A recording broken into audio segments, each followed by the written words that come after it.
Bonjour à toutes et bonjour à tous. Une petite vidéo aujourd'hui pour aborder le sujet de la procrastination. Pourquoi la procrastination? Parce que c'est un sujet qui est revenu fréquemment ces derniers temps avec mes clients et du coup je me disais que je pouvais vous en dire deux mots ici. L'idée c'est pas de vous faire quelque chose d'exhaustif ou un cours sur la procrastination, non. C'est juste de vous partager des petites idées qui vont peut-être pouvoir vous aider. Alors, si vous procrastinez, c'est-à-dire si vous avez décidé de faire quelque chose, donc je reprends des exemples de mes clientes, par exemple apprendre une langue, jouer au piano, etc. Mais que en fait, voilà, vous avez beaucoup de mal à passer à l'action, vous vous dites que vous allez faire ça, que vous allez entreprendre ça, mais les jours passent, les heures passent et vous ne vous y mettez pas. Mon petit truc, c'est de vous poser la question pour voir ce qui vous motive réellement. Est-ce que ça va être dans ce cas de savoir parler telle langue, de savoir jouer du piano, ou bien d'apprendre à jouer du piano ou d'apprendre la langue?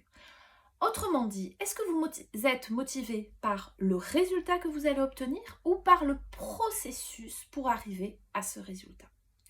Il est évident, en tout cas pour moi, que si vous avez du mal à passer à l'action, à vous y mettre, c'est certainement parce que vous êtes motivé par le résultat, savoir jouer du piano, savoir parler une langue étrangère, beaucoup plus que par le processus qui, dans ce cas-là, va être l'apprentissage.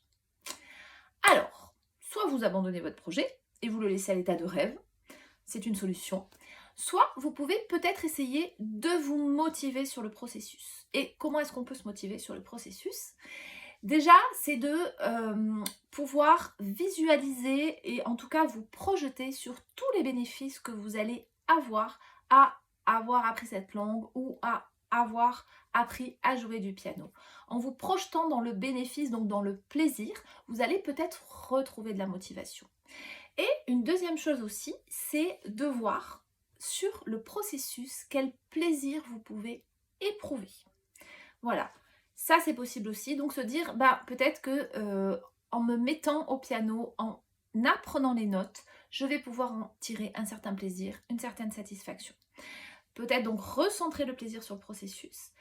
Et enfin, une troisième idée à considérer, c'est peut-être vous mettre un objectif beaucoup plus précis. Parce que apprendre le piano, apprendre une langue étrangère, c'est quelque chose de très vague.